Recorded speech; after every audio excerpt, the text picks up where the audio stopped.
হৈ আহিল মই তোমাৰ ওচৰত প্ৰমাণ কৰি চাওঁ বুলি আহিল মই তোমাৰ অসুখত শুনাই যি স্তন খাটি তুমি আজি মোকে অতিথি সেৱা কৰিবলৈ ওলাইছিল মনত ৰাখিবলৈ এদিন নহয় এদিন তোমাৰ এই কোলাত উঠি তোমাৰ এই কটা স্তন খাই মই ডাঙৰ দীঘল হম আই তুমি নিশ্চয় এদিন নহয় এদিন তোমাৰ এই কোলাত উঠি তোমাৰ এই কটা স্তন খাই মই ডাঙৰ দীঘল হম আই তুমি নিশ্চয় এতিয়া তোমালোক দুয়োজনী মাতৃ বুজিলা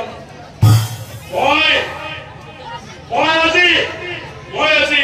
কিয় এই প্ৰবাহ সাগৰৰ তীৰত এই যজ্ঞখন পাতিব লগা আৰু কিয় মই মোৰ নিজৰ পিতৃ মাতৃক এই যজ্ঞত নিমন্ত্ৰণ দিলো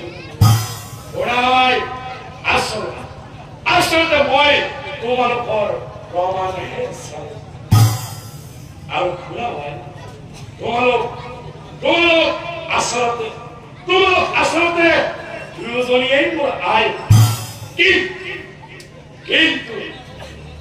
কি যিজনী মাতৃয়ে মোক কেৱল জন্মহে দিলে আৰু জন্ম দিয়াই তেওঁ মোৰ সকলো দায়িত্ব পাহৰিয়াই পেলালে আনফালে যশোদা যিজনী মাতৃয়ে অত কষ্ট কৰি মোক তেওঁৰ নিজৰ বুকুৰ মাজত বান্ধি তেওঁৰ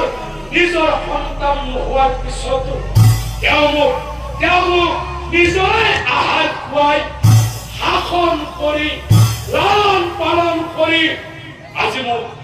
আজি মোক এইটো বয়সলৈ আনিলে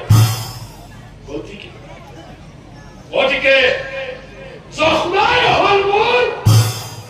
আচল মাতৃ যশোদাই হল মোৰ